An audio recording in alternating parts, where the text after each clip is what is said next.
Welcome to Wisdom Matrix 1111. Today we explore an intriguing topic from Henry Thomas Hamblin's magnificent book, Within You is the Power. It's a subject many of us have pondered at some point in our lives: fate versus free will. Have you ever wondered if your life's journey is entirely ruled by fate, where no matter what you do, the outcome is predestined? Or is it your will that shapes your experiences and determines where you ultimately end up? Which plays a bigger role in your life, fate or free will? Let's dive into Hamblin's profound insights on this thought-provoking topic. Fate or free will? Great has been the controversy in the past over the vexed subject of fate versus free will. On the one hand, fatalists claim that man is so closely bound to the wheel of fate, it is impossible for him to live his life in any different way than that which is mapped out for him. He can bring a quantity of first-class evidence in support of his claim and believes in his theory with all his heart. On the other hand, the advocate of free will believes just as wholeheartedly that man is not bound at all, being as free as air. He too can bring plenty of evidence in support of his theory, which confirms him in his belief. Each one of them thinks that the other is wrong, yet they cannot both be wrong. Let us therefore examine the subject for ourselves, for it is an important one, being intimately connected with the subject which this book discusses. First of all, let it be said they are both wrong, in part, and right in part. Man is bound to the wheel, yet at the same time he has free will. Let us therefore explain this seeming paradox. It is an ancient truth of the inner teaching that man, when he is unevolved and before he is unfolded, is bound to the wheel of fate very closely. The unevolved man follows his desires, thus creating for himself a future from which he cannot escape. When, however, he becomes more evolved and emancipated, he begins to resist following his desires and strives instead to follow higher things. This creates for him a better future, and thus he becomes free in comparison with his former slave state. Man is a slave to fate as long as he is a slave to the desires of the earth plane. He is, however, free to overcome lower things and thus rise to higher. When he does this, he ceases to create a painful future for himself and thus becomes free. There is therefore fate which is self-created. It is necessary to acknowledge this before we can proceed further. One who has not had much experience of life or who has not been a close observer may deny that there is such a thing, but one who has had great changes in his life against which he has fought and struggled in vain knows that there is a purpose working behind the events of life against which even kings and mighty men are powerless. There come times in man's life when he moves heaven and earth, figuratively speaking, prays until he can pray no more, sacrifices, it may be, his money, his health, his prospects, and does everything that is in the power of a human being in a vain attempt to stave off a threatened disaster. But in spite of all his efforts, in spite of his cries to a pitiless heaven, the relentless march of fate cannot be stayed. It moves forward like a huge juggernaut and crushes his hopes, his dearest idol, his very life itself, or all that then makes his life worth living and leaves him desolate.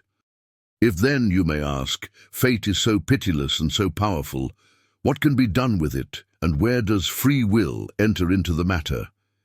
In reply, it must be admitted at once that it is no use fighting fate.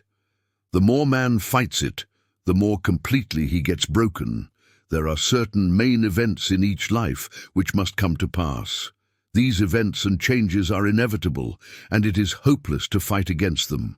While these things, which constitute what we call fate, are inevitable and therefore cannot be avoided, it rests with ourselves how we meet these adversities and disasters. If we meet them in the wrong way, they break us.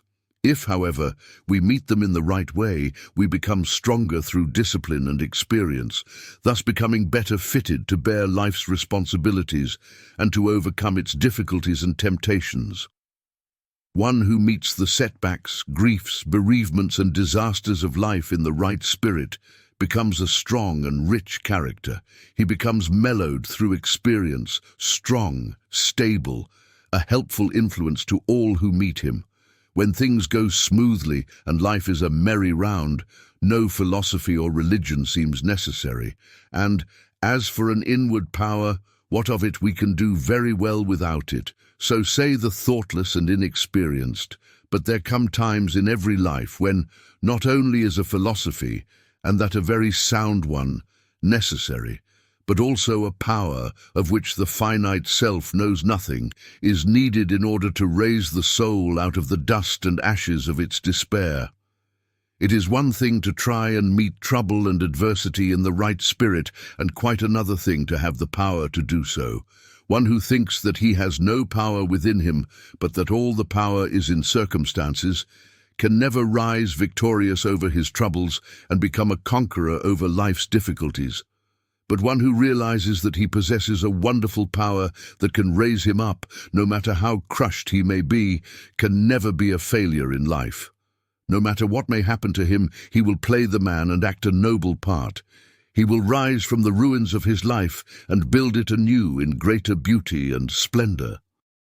At this stage, it is necessary to point out that there is a difference between big fate and the circumstances of life. Big fate, as it sometimes is called, antedates this present life, and its cause does not come within the scope of this little book. Sufficient if we say here that through the ages we reap as we sow, therefore our future depends upon how we meet life and its difficulties now. Big fate, then, cannot be successfully fought, simply because it is the working of omnipotent law. But our life generally and its circumstances depend upon how we meet big fate and how we recover from it. No matter how seemingly unkind fate may be, it is possible for us to make our life a beautiful thing. Inspired and energized by the power within, we can rise from the ashes of our dead hopes to build anew our life in greater beauty and more in harmony with the divine ideal. In addition to the fate or future which every thought and action builds, there is, behind all evolution, a gigantic plan. This wonderful plan that embraces all, from the stupendous conception of a limitless universe down to the smallest electron, is being worked out through the ages with absolute precision. Nothing can prevent this plan from being brought into manifestation. It gathers up our past and weaves it into our present life, just in the same way that it is busily gathering up our present life and weaving it into future fate. It works it all into the big plan somehow, and with infinite skill. The plan is bound to be followed. This, too, is fate, but how we follow it, either with willingness and happiness, or opposition or woe, rests with us. This is free will. Those who have studied the occult sciences may say, what about planetary influences? They will point out that, according to the ancient science of astrology, a man's life is determined by the star under which he is born. This is true if he gives in to the influences around his path. At different times in his life, man meets with influences that are sometimes favorable and at other times adverse. These influences are, however, only influences after all, and one who will stand firm during periods of adversity and refuse to give in, relying upon the great power within to carry him through, will find that he can weather all storms of life and come out of his trials greatly strengthened. He cannot prevent these influences from coming around his path of life, but he can rise superior to them. He will meet with failures and setbacks, but he will make of these stepping stones to success. He will experience griefs and bereavements, but out of these he will build a finer character and rise to higher things. One, however, who gives in to these things, refusing to rise again and reconstruct his life, condemns himself to further suffering, thus making utter shipwreck of his life.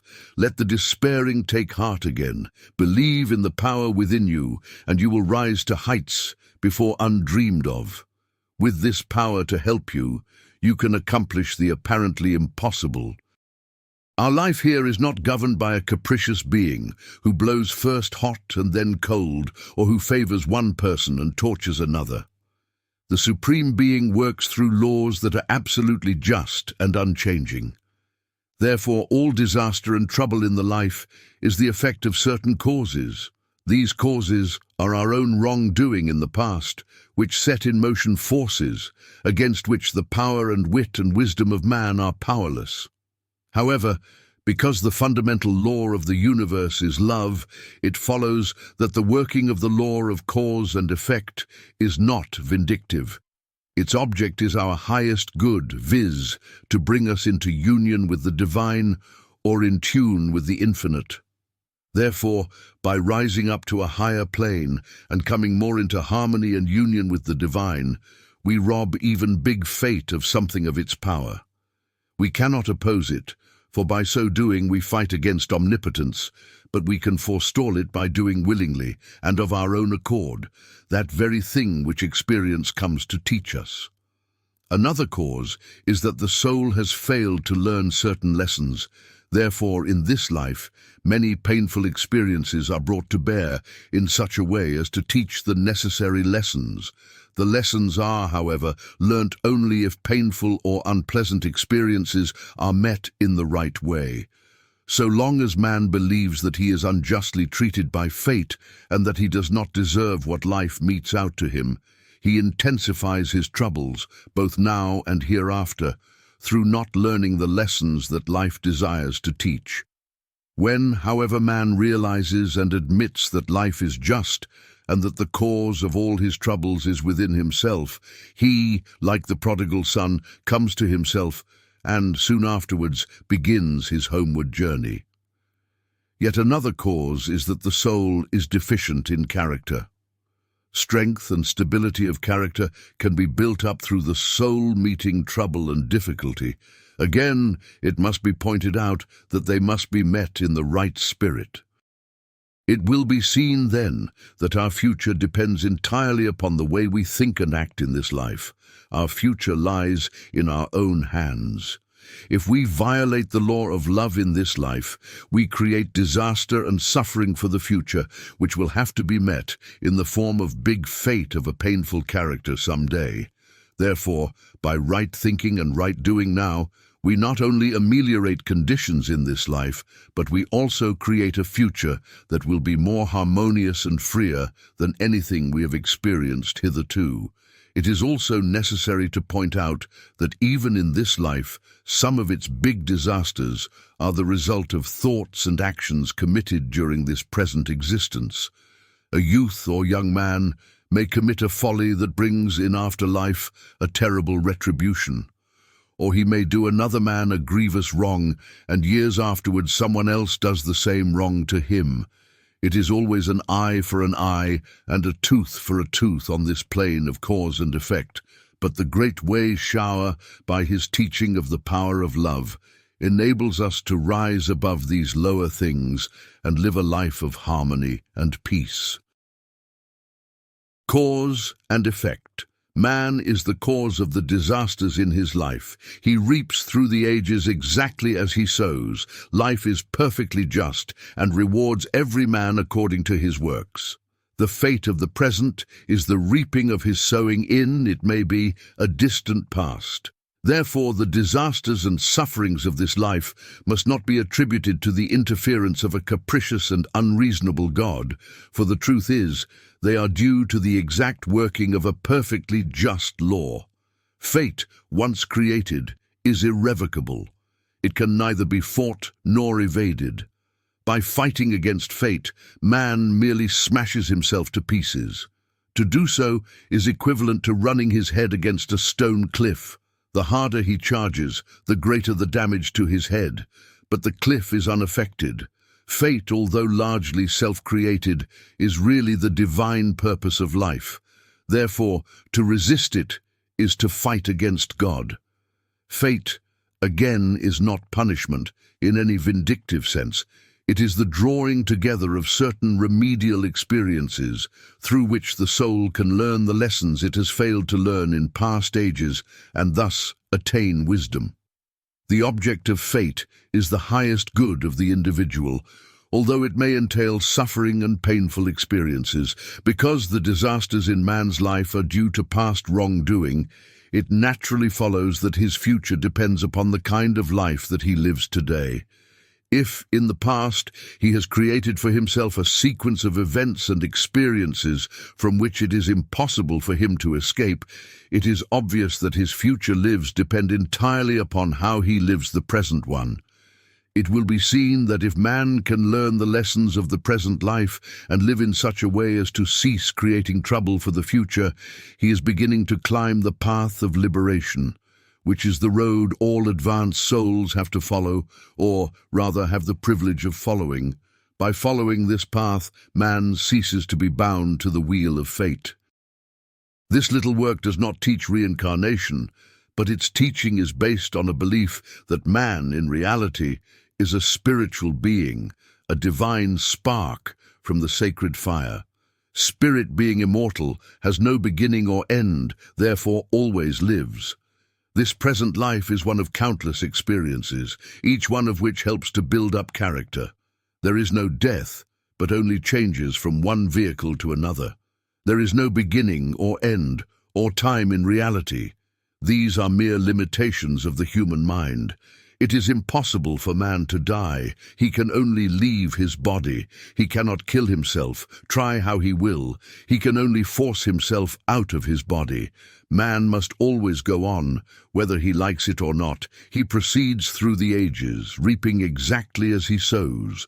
We have already seen that man cannot avoid or fight successfully against fate, but that he can become free from the wheel of fate by living a life in harmony with divine law. At this point, it is necessary to point out that most of man's troubles are not caused by fate at all, but are due to his fighting against or trying to resist the great plan.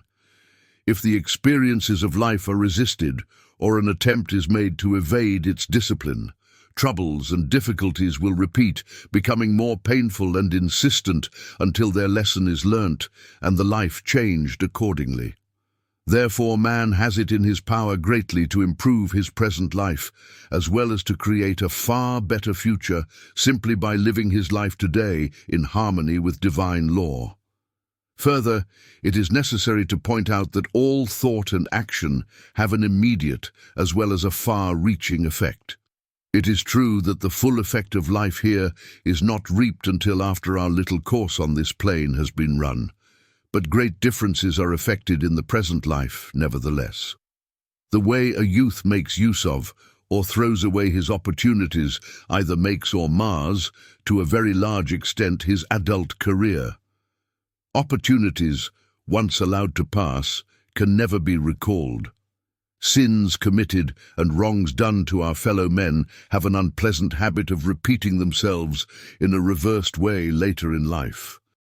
For instance, a man may get on in life and, in his selfish climb, may trample on one weaker than himself, ruining him and driving him to despair. Years afterwards, he will probably be treated in exactly the same way by someone stronger and more favorably situated than himself. Therefore, there is an immediate sowing and reaping that finds fruition in this life. By immediate is meant within the compass of this life. The reaping may be delayed 10 or 20 years, but in the writer's experience it not infrequently comes. Whatsoever a man soweth, that shall he also reap. Those, therefore, who think that life is not just, and who whine and complain about the way they are treated, are simply increasing their own troubles. Until man realizes that the cause of all his troubles is within himself, he can never do anything to remedy matters, because obviously the only thing that is required is for him to change within. Man has to become changed within before his life can be altered. His thoughts, his ideals, his attitude towards life must all become transformed. When this change has been effected, he not only begins to repair his present life, but he creates a fairer and nobler life for the future. This is the inner secret of all esoteric teaching. The new birth, or regeneration, means the awakening of the soul to conscious immortality. The old self, that was bound to the wheel of fate and the plane of cause and effect, from which it could never free itself, owing to the fact that it was continually binding itself to the wheel afresh, through following selfish desires, dies, and a new self is born. In other words, the consciousness is raised from the plane of sin and death, of sensuality and desire, of restriction and captivity, to the higher plane of spirit, where man realizes that he is a son of God. He discovers that the divine spark within is his true self. He realizes also that he has always lived in his real spiritual self. Beginning and end, like change and decay, belong purely to the material plane and have no place in reality. They form part of this present three-dimensional existence, but have no reality. Endless being is the reality. Anything short of this is mere illusion. It is not necessary, therefore, to believe in the theory of reincarnation or that all our experiences must of necessity take place on this plane. Sufficient to know that we can never die, that we cannot escape from ourselves, and that to neglect seeking with all our heart for union once again with our divine source is merely to prolong our sufferings. Man, then, has to change. His desires and aspirations, instead of being directed towards hate and evil, must be transformed to love and good. Instead of wallowing in lust and selfishness, he must lift himself to higher and better things. How can this be done? It cannot be accomplished by the finite man at all, but it can be achieved by the infinite power within. It is only when man realizes his oneness with the infinite and believes that omnipotent power is at his disposal, that the spiritual power within becomes available. So long as man has doubts and fears or disbeliefs, this special power is not available. It is his, but his state of heart and mind prevents him from either realizing the presence of the power or making use of it. Before the machinery of a workshop can run, it must be connected up with the engine room. In the same way, man, before he can live the new life, must become one with the infinite life and power. Entering this new life of power does not take away life's experiences, its trials, troubles, and adversities, but the change within does prevent the creation of unnecessary troubles and suffering. Also, even a so-called unkind fate loses much of its power to wound, for the higher man rises into union with God and infinite love, the less power it has in his life. It still operates, but it fails to wound so deeply. For man, seeing with illumined eyes, knows that it is good that has come to bless, and not evil that has come to slay. Painful fate loses its power to hurt when man ceases to resist it and meets it with open arms, seeking to learn the lessons that it has to teach. And that concludes our exploration of this profound topic. As we reflect on Hamblin's insights on fate versus free will, one thing stands clear. Fate may set the stage, but free will is what determines how we play our part. In my opinion, fate encompasses the things we cannot change, such as our gender, race, the family we were born into, the circumstances we didn't choose, and the events beyond our control. These are aspects of life we must accept and adapt to with wisdom. However, free will holds the power to direct the course of our lives for the better. It's your decisions, your mindset, and your actions that shape the direction of your life. Free will allows you to rise above circumstances, to create a life that reflects your choices, your purpose, and your vision. It's not what happens to you that defines you and your life. It's how you respond to what happens, how you think, how you feel, and how you act that truly determines your life journey, your experiences, and ultimately the overall quality of your life. I'd love to hear your thoughts on this. Do you believe fate holds more power, or is free will the driving force behind your life's journey? Share your opinions in the comments. They may just inspire and help someone else along their path. Thank you for tuning in to Wisdom Matrix 1111. If you found value in this video, Please help support the channel by liking the video and hitting the subscribe button. Until next time, remember, your free will is stronger than you think. Keep believing in the power within you to create your own reality. You've got this. Peace.